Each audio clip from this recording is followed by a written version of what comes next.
Welcome to the Farm Life Podcast brought to you by the Kings County Farm Bureau. Today we've got two guests with us, Brian Greathouse, the president of the Yuba Sutter County Farm Bureau, and Shane Bickner, president of the Kings County Farm Bureau. Thanks for being with us, guys. You're welcome. Thank you for inviting me. Thank you. Glad to be here. So, Brian, we asked you to come on because recently your Farm Bureau made some big steps to help the Sigma Defense Fund.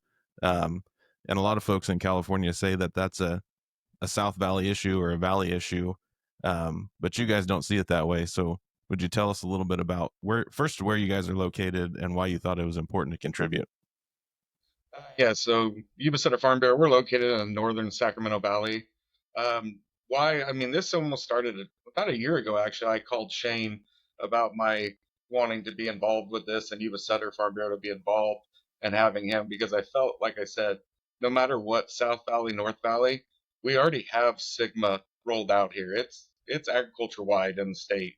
So we have GSAs, we have all of that, but you guys are facing the first round for groundwater and tougher restrictions and fees and assessments where yes they say we have groundwater, adequate groundwater in the North Valley, but again, fees and assessments and overarching bureaucracy can continue to move its way north after it has started in the south.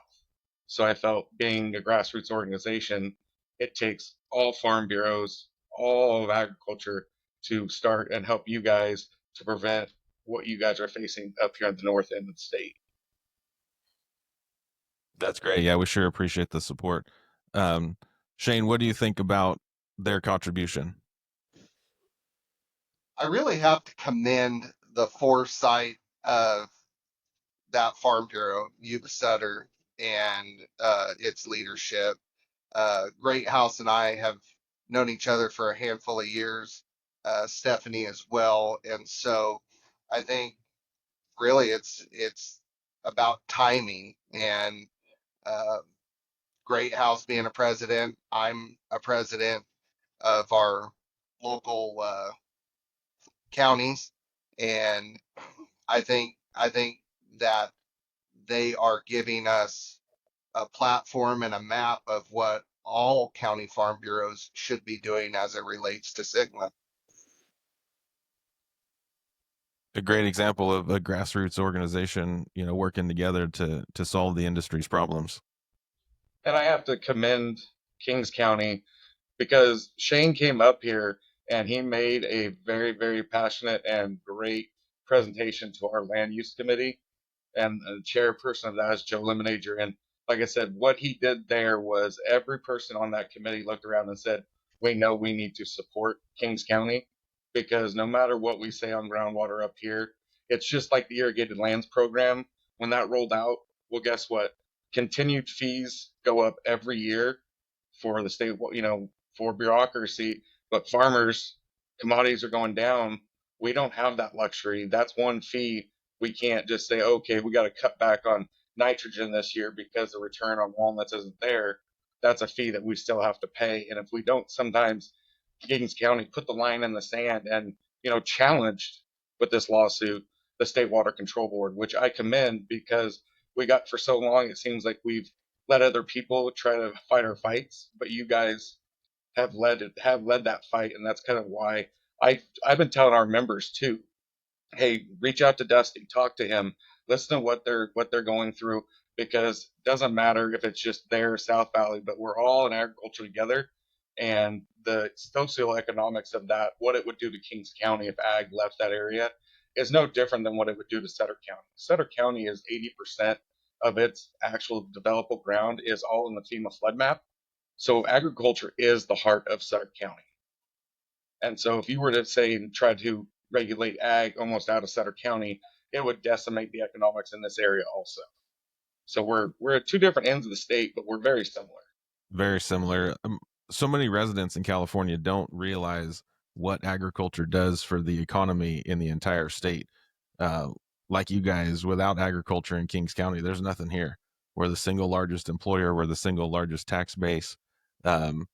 and the second largest employer is the county itself, and we know what happens to the county if we're not functioning. Dusty, why don't you expand on that a little bit more for the listeners? You know, you talk about the two counties being driven by 80% ag. I mean, most people don't break it down to all of the laundromats, the um, Save Marts, or the the food retailers, all of that. Let's dive into that in terms of like fire and police. Yeah, that's great. A few years ago, our Farm Bureau and the local Economic Development Corporation partnered on an economic impact study. And what we found when we did that was agriculture was directly responsible in Kings County for 1 in 4 jobs. But what's interesting is you gotta look at it a little bit differently than um, California economic development does. You in Kings County, the trucking industry, for example, is its own category. But when you look at the trucking companies here and what they haul, it's ag commodities. Manufacturing is its own separate section in the report. And when you look at manufacturing in Kings County, it's all manufacturing of agriculture products or materials being used in agriculture. So when you combined those 3 buckets, that's how you get to the 1 in 4 jobs. But you got to take it a step farther and look at what economic sectors are here that could backfill if agriculture goes away. And for us, it's non existent. We have a little bit of oil and gas, but not near enough to make up the difference. Manufacturing is not going to change and overnight become, manufacturing widgets that you're going to buy in your house on Amazon. Um, so the trickle down is like you said, Shane. It's the local grocery stores, it's the coffee shops, the car washes. We in agriculture like to talk a lot about the tire shop and the parts house, but it's bigger than that. It's the town, it's the cities themselves. Um, so Brian, it sounds like you guys are in the same boat up there. Yeah, I mean, and so we, Sigma is here, and we have sustainable groundwater, but again, it all comes back to the fees. And basically, if you looked at Cal Poly's they put out that report where in the last 20 years, regulatory fees for farming's gone up 1,400%. Yeah. So even if we say, oh yeah, we have a sustainable groundwater, those fees are still impacting bottom lines. And the way commodities have fluctuated in the past few years, those are fixed costs that you can't just cut back on. And the more you have all these fees and assessments and regulatory effect, we still produce the most affordable, safest food in the world. And like I said, but at the end of the day, you start losing these family farms. I understand, there's large corporation farms, but the 200-acre farm, a 40-acre guy down in your guys' area, walnut grower, won't be able to sustain with these increased costs. No, 400 acres of walnuts right now aren't sustaining. Brian, wasn't there another report that came out of Monterey about the it was 14 or 15, 1600% increase in the amount of paperwork it takes to operate a farm these days? I'm not sure on that one. I just know on the Cal Poly, they redid that and the regulatory cost has gone up 1,400% in the last 20 years. But That's the same study. Monterey County Farm Bureau partnered with Cal Poly to do that study. so I think, I think what we speak highly of here is for Shane and for folks around, it's for the next generation. I mean, what you guys are doing now is trying to, we've had great agriculturalists that we are now standing on the shoulders of. But if we don't continue the fight they did, that next generation of Shane's kids or any kids that want to get back into agriculture, that'll become non existent. Yeah, we see that all the time. We've got neighbors that are selling because their kids don't want to come back to the farm because it's too expensive, it's too difficult, and the funds being taken out of farming by overburdensome regulation. So And Brian, Shane, you are correct. More and more, it seems farming, agriculture wise, you're doing more bookwork, paperwork, fees, permits, everything else than actual time in the tractor seat, meetings, and everything else, just so you can sustain your way of life. Don't forget the second job either. Yeah. That's correct. Yeah, more and more, you got to have a second job to keep the farm afloat. But that's why, again, I commend Kings County. You guys down there have really taken the bull by the horns and put a spotlight on the State Water Control Board. And I understand we're conserve we conserve water. We do everything we can because we want to grow crops. We want to farm. And so, but when you don't have a voice and it's just you're being told this is what it's going to be, and somebody that's imposing that on you may not have the understanding or the actual boots on the ground knowledge of what is farming, what is water consumption, everything that you are doing that is good for the environment, and it's only one thing, and it's just about seems about money. So, Brian, let me ask you this. What's different about you folks in Yuba Sutter uh, versus some of the other counties? I mean, what made you guys really want to jump in like you did? And what do you think some of the hesitancies are from other counties around the state? I can't speak to, other counties' hesitancies. What we saw was that no matter you guys are in Kings County, we're up here, groundwater. When you have regulation and over-regulation, and you have these continued regulatory fees, it impacts all of California agriculture. Doesn't matter what county you're in. If you have groundwater, great, and you have surface water, great. But again, at the end of the day, it's all about the economics of farming, and we continue to see more regulatory fees. So I think that's why our board jumped in, was knowing that, hey, this isn't just a conversation for today, tomorrow. I mean, this is something that precedent and law, if you guys continue to, win, set something for 20, 40, 50 years down the road, because it will roll up here. No matter whether they say we have sustainable groundwater here, it's the ability to regulate and overregulate in agriculture. So I think that's why we jumped in. I've been really talking to our members about this and highlighting that members can help with the fund also. And I think other counties may think economics, farming economics, and Farm Bureau is tough right now. We see a reduction in membership because we talked about the loss of the family farm, consolidation, selling out, and getting out of agriculture. So we are a member-based organization. So again, some counties might be in a little tighter financial spot. We just felt like if this was going to be something to invest in, this has the biggest potential for the return on investment.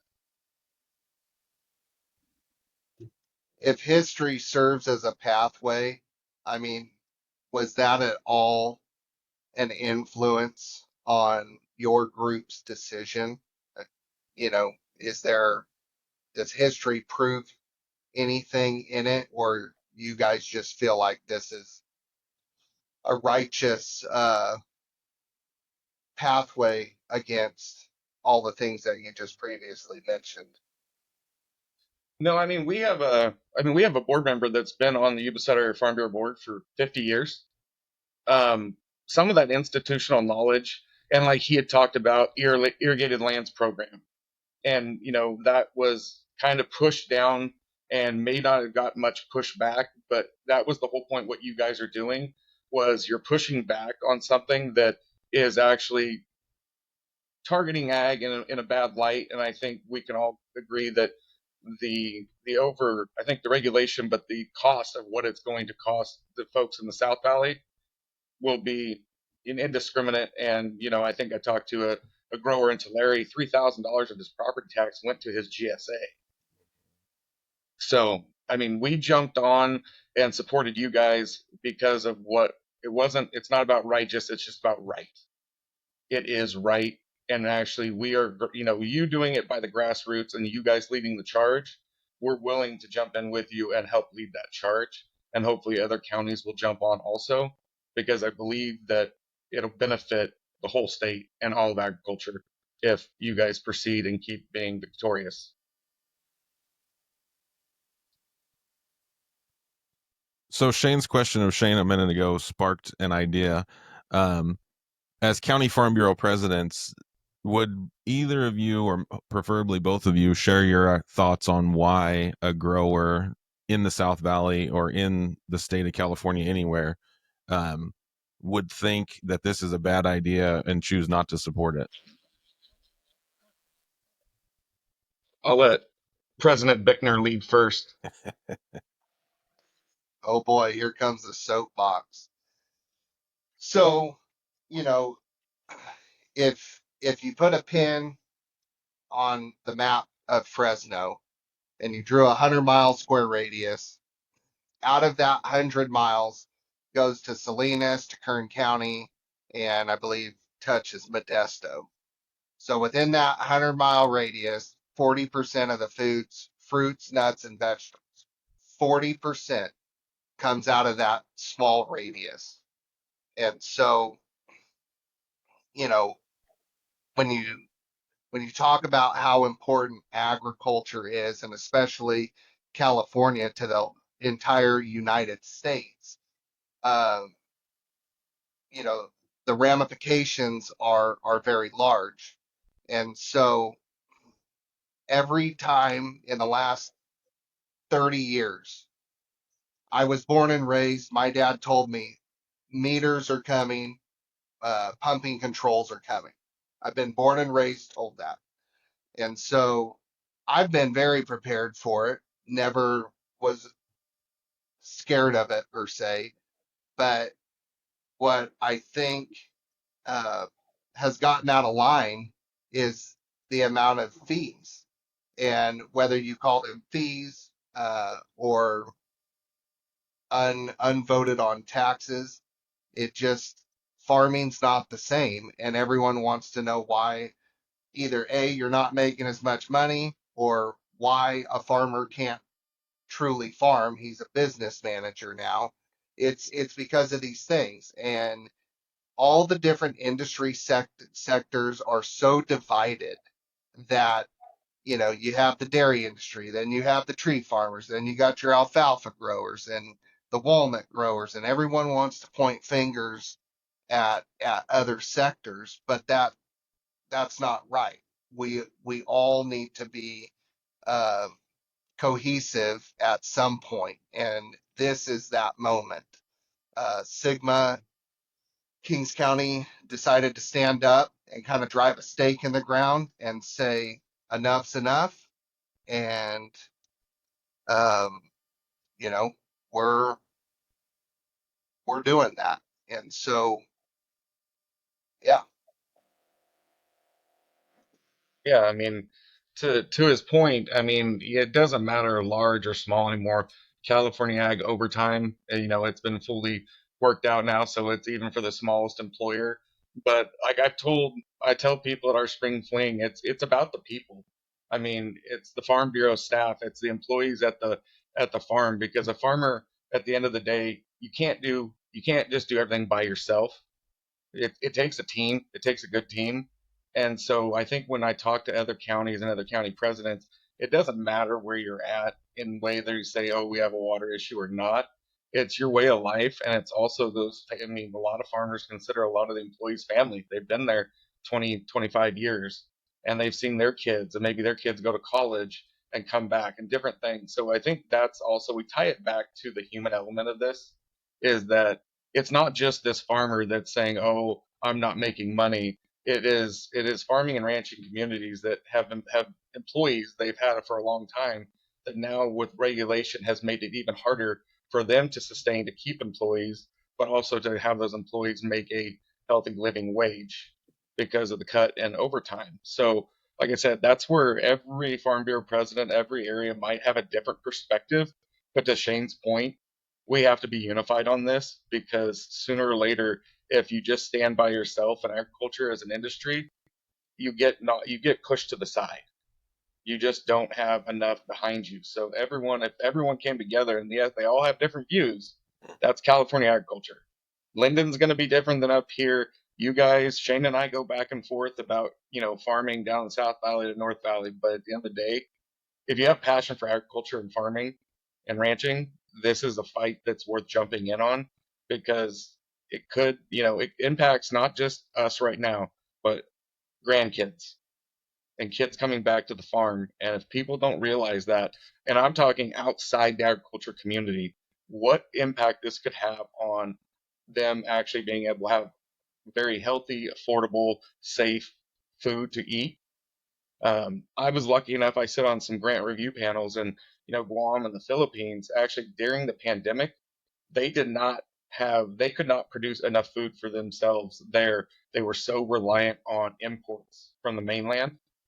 And that was like a big moment for me, because I realized if we start losing, we keep losing ground and keep losing ground, where are we going to get to when there is another issue and we're reliant on everything coming into us? So and it's not just an ag issue. I think this goes to broader strokes to anybody that, enjoys peaches, walnuts, pistachios, almonds, milk, everything like that. Those things are all right here in this valley that are slowly disappearing, and people wonder why. Yeah, we're faced with a huge food security issue, and it's going to become a national security issue if we're not careful. Correct. So, Brian, I probably should have asked you this earlier, but we talked about what county you guys are in. Why don't you explain to our listeners who don't know kind of where you are geographically in California? Okay, so we're about an hour north of Sacramento, Yuba Sutter. So we're in between the Sacramento and Feather River, and then over to the Yuba River. So predominantly the agriculture in this area, the big commodities are going to be rice, peaches, prunes, walnuts.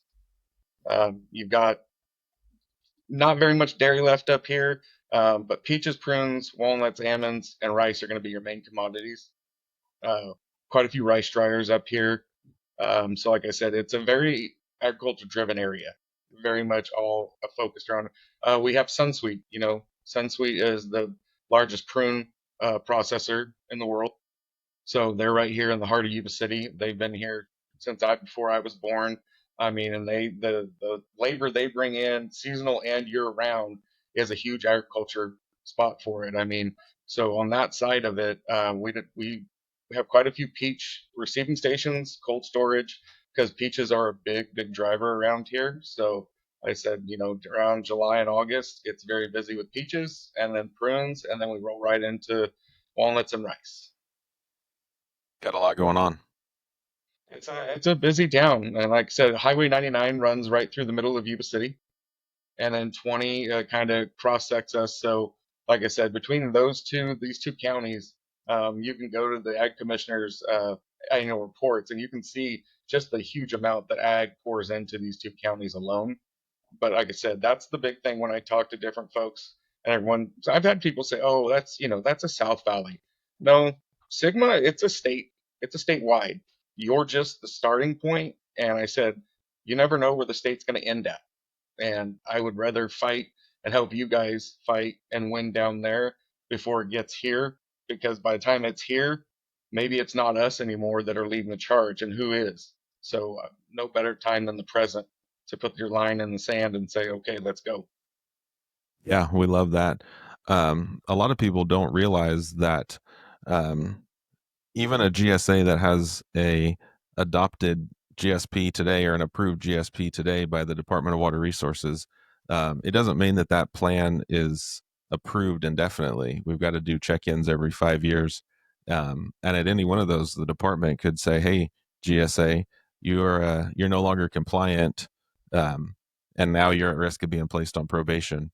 And that's a big part of the statewide implications of what we're doing down here. Mhm. No, and I commend you guys for that. And when I called Shane about this, and he kind of, and Shane he knows his stuff. He's very passionate about it. And he kind of asked me, "Are you serious? You guys are really going to think about doing this?" And I said, "There's nothing that, you wouldn't joke about this. This is livelihoods." Yeah. And so that's why when he presented it to our land use natural resource committee, and that was a unanimous, yes, let's move forward. And the Yuba Sutter Farm Bureau board, it was a unanimous, because we all know we're in this together. Yeah, we appreciate you guys' support. Shane, what haven't we covered with Brian that we need to get to? How's the rain in the background now? Sounds good. We're never going to curse the rain. Never curse the rain. That's right. Uh, No, I guess one piece that I kind of missed, and this is going to be the edited out part, but it's kind of my spiel is that one of the things that I sold Yuba Sutter on the land use committee was that, all of these regulations, all of these fees, they come in one industry at a time. So maybe it's ag, maybe it's dairy, maybe it's the airborne and trucking. But slowly, it what the state's roadmap has shown us is that they will target one industry or one area first before they roll into the next. And so I had a dairyman tell me 10 years ago, you guys better jump in on the nitrate management plans. And what did I, as a farmer, say? Oh, no, no, no, that's your problem. And then 3 years later, it was so easy for the state to roll over on the dairy industry. What did they do? They came after farmers. And so, I think Yuba Sutter is doing an extreme justice to the for the entire state of agriculture in California because they have the foresight. And I think it's gonna get harder down the road. This isn't today. Like, Oh, we lost Shane. He's traveling. Yeah, and I mean, you go back to the state water control board. The last agriculturist you had on there is, and he was at our farm group board or as a member, is Charlie Oppen. I Okay. mean, you brought that to that perspective of actually boots on the ground knowledge. You have to also remember now, OMC, Sutter County is home to OMC, Orchard Machinery Equipment, or Orchard Machinery Corporation. And so, like I said, they're a very large organization here too. They ship worldwide, and if things start just disappearing, that makes it even harder for them to run a business. And they acquired Weiss McNair. So, I mean, agriculture in Sutter County is not just farming. We have industry here. And because of the ability of the highways and stuff, but it's a very focused area. So I think, again, it's the foresight, but it's also letting people know just you guys bringing light to this and shining a light on the State Water Control Board of saying, hey, now, is this all right? And all these fees, is that actually, where's this money going? What's this? Asking questions isn't wrong, and No. challenging someone's or challenging a law. That's why we have the courts.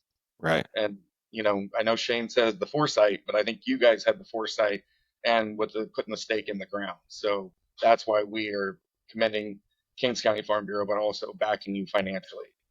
Yeah, and we sure appreciate that. As an industry, oftentimes we don't ask enough questions about regulations and laws, right? We have a tendency to put our heads down and go to work and just say, "Oh, we'll figure it out." Uh, but we couldn't do that on this one. We had to push back and fight a little bit because the consequences are just too grave to not fight back. Correct. And the implications are far wide reaching.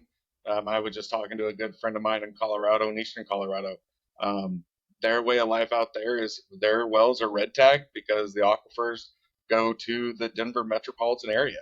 So this is talking about groundwater pumping and different things. This isn't a new idea. And it's for them, it was just you're done. And it was completely way of life, or they went back to native grasslands because it's all mother nature out there now. It's all dry land farming.